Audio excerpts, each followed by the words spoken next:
자, 이번에 이제 3당 비례대표 나온 걸 보니까 대한민국은 이제 과학공화국이 된 것 같아요. 과학자 우대 분위기가 굉장히 물씬 나오고 있습니다.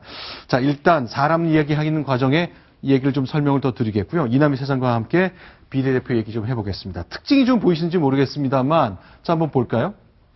어떤 분들이 좀 눈에 띄세요? 일단은 박경미 교수의 경우도 이제 수학과 관련된 교수고, 김종인 네. 대표도 설명하기를 요즘 알파고 같은 이런 AI나 이런 것들을 잘 알기 위해서는 네. 수학이 가장 기본된 학문이니까 필요하다. 결국은 뭐 여당도 그렇고요. 오늘 국민의당 얘기도 조금 이따 하겠지만 어떤 네. 과학계 혹은 수학 이쪽 인사들을 1번으로 내세웠다라는 게 눈에 일단 일반적으로 띄고요. 지금 김승연 앵커께서는 네. 아마도 5번 얘기를 하고 싶으신 거예요. 네. 자, 이재정 전 통일부 장관 경기교육감이 있기 때문에 전 남성인 줄 알았더니 봤더니 여성 변호사군요. 투표도 중앙위 투표에서도 1위를 했죠. 네. 자, 이제 과거에 이런 경력이 있군요. 이제 이석기 내란 음모 사건 맡았고 여러 가지 이제 그 통합진보당 그리고 이제 여러 가지 논쟁적인 사건에 주도적으로 변론을 맡았던 분이군요. 진보 좌파 진영을 대변하는 네. 아주 논란이 있었던 사건들은 네. 항상 바로 이재정 변호사가 있었는데요. 그런 진보 좌파 진영의 아주 지지를 얻어서 또 높은 득표율을 올렸다 이렇게 설명을 드릴 수가 있겠습니다. 자, 이분이 이제 이 낙곰수라는 저 팟캐스트 선거법 위반 사건이라는 게 이런 거군요. 자, 2012년에 박근혜 대통령의 조카가 살해당했는데 그 살인 사건에 대통령의 남동생인 박지만 씨가 연루됐다. 이렇게 보도한 것 때문에 이 낙곰수 관련된 분들 기소됐는데 그 사건 담당을 했거든요. 다 변호를 했습니다. 네. 자, 그럼 어떻습니까? 이번에는 좀 다른 순서 하나 좀 봤으면 좋겠네요.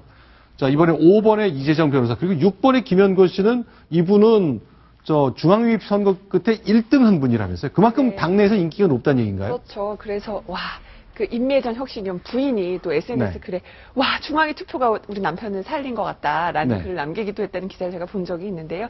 보면은 2002년도에도 노무현 대통령 후보 경선 대책위원이었고 서울대 네. 82학번 운동권으로 네. 결국 경북 의성에 내려가서 계속 농민 운동을 했던 분입니다.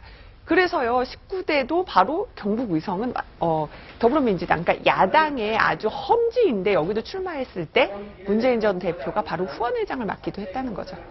예, 천상을 차장, 이 재윤경 후보는 어떤 분입니까? 그동안 2012년 대통령 선거 때 문재인 후보의 공동선대위원을 맡았었던 거군요. 역시 문재인 대표와 좀 가까운 인연이 있는 것 같네요. 네.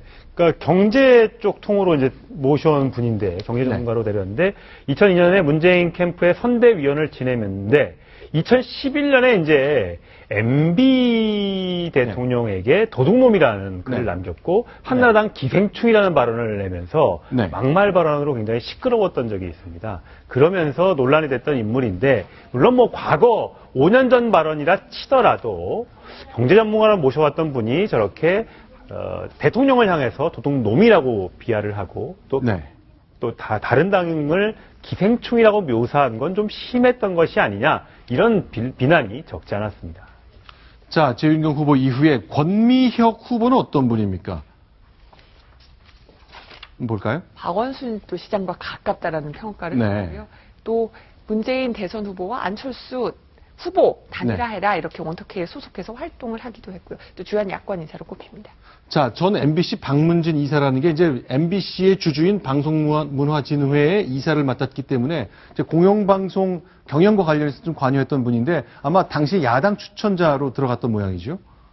그렇습니다. 네. 자, 결국 그 지역구 경선 과정의 후보 공천 과정에 박원순 서울시장 사람들이 많이 탈락했다는 것 때문에 차기에 좀 어려워진 것 아니냐 이런 흐름이 있었습니다만 어쨌건 가까운 분이 비례대표 후보로 당선 안정권에 포함이 됐군요. 자, 그러면 이제 김무성 대표는 이제 지역구 공천 때문에 아주 불편한 심기를 여과 없이 드러내고 그랬는데요.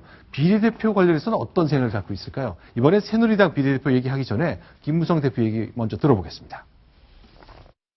비례대표 공천이 여러 가지 문제가 많았습니다. 그래서 어저께 국민배심원단에서 부결해가지고 저희 요청이 왔는데 지정한 말이 다 맞다. 특히 우리 취약지역인 광주, 전남, 전북에서 우리 당을 위해서 그렇게 고생 많이 해오던 우리 열혈 당원들이 있는데 그분들이 한 분도 배려가 안 됐습니다. 다시 심의하러 내려보냈습니다. 지금 김무성 대표 얘기는 이제 전남 전북 지역에서 일했던 당 관계자, 당직자분들에 대한 배려가 좀 부족했다는 점 지적을 했는데 여러분들이 있습니다. 자, 좀 눈에 띄는 얘기를 해봤으면 좋겠는데 3번, 4번이 모두 노동계 인사라는 점이 눈에 좀 띄네요.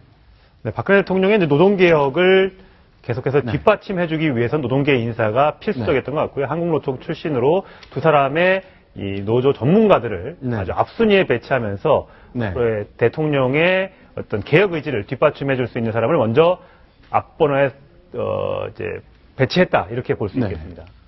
자, 이 두 분 가운데 문진국 씨는 예전에 한노총 위원장도 지냈고 박근혜 대통령이 미국 갈 때 동행한 전력 경력도 있다면서요.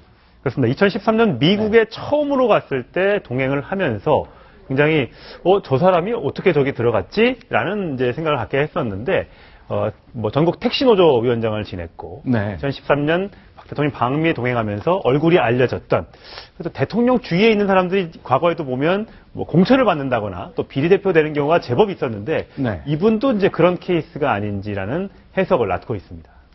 자, 결국 한국노총과 함께 노사정위원회 구성해서 노동법 개혁과 관련된 노력을 많이 한다고 했었는데 어쨌건 비례대표 3번, 4번을 모두 한국노총 출신으로 했다는 것, 뭐 전에 없던 현상 같습니다. 전에 한 명 정도 포함된 적이 있지만 둘이 이렇게 상순위 간 적은 없었잖아요. 네. 정치적으로 하면 노동개혁 입법이 지금 미완의 입법으로 되어 있는데 네. 그런 거에 대한 강력한 추진 의지를 다시 보인 것 아닌가 싶습니다. 자, 그럼 6번 후보 보겠습니다. 김규환 후보. 어제 저희가 뭐 다리 말씀을 안 드리고 그냥 명장, 품질 명장이라고만 말씀을 드렸는데 어떤 분인가요? 네, 저분이 네. 그 초등학교밖에 이제 그것도 초등학교 중퇴를 했던 분인데 네. 대우기계의 사환으로 79년에 입사를 해서 77년에 입사를 해서 네. 2009년까지 무려 32년 동안 한 직장에 다녔습니다. 그러면서 열심히 일을 해서 새벽 5시에 출근해서 여러 가지 열정을 보여주면서 기능공이 되었고 하루에 3시간 이상 잔 적이 없다고 합니다.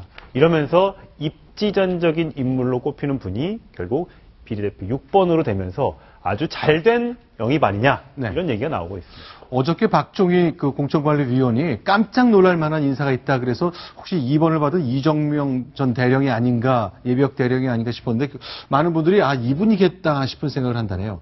자, 초등학교를 중퇴한 학력으로 대우중공업, 대우기계에 일하면서 32년간 근무했고 뭐 특허를 60몇 건 갖게 될 정도까지 했으니까 대통령이 얘기한 창조경제와 맥락이 좀 맞는 분으로 봐야 될 것 같습니다. 또 다른 분 한번 봤으면 좋겠습니다.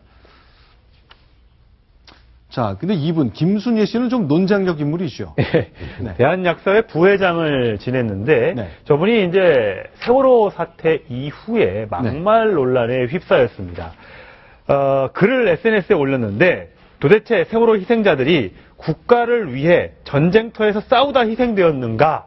라면서 이 뭐 연금에 국가 유공자가 받는 연금에 240배를 받아간다는 게 말이 되냐? 이러니까 시체 장사라는 얘기를 듣고 거지근성이라는 말이 따라다니는 거다. 이런 글을 올려서 논란이 됐고 결국 직무정지 3개월이라는 징계를 받기도 했었어요. 저런 글들을 네. 누가 쓴 글을 리트윗해서 그러니까 퍼다 날라서 어쨌든 문제가 되고 있습니다. 이분이 직접 쓴 건 아니지만 남이 쓴 그런 글에 글을 지금 리트윗해서 그러니까 네. 퍼다 날라서 이제 논란이 됐는데 네. 보면 야당 그런 뭐 정의당이나 여러 당에서도 결국은 이 비례대표 공천 문제를 놓고 김순예 후보의 이 부분에 대해서 가장 많이 비판을 했습니다.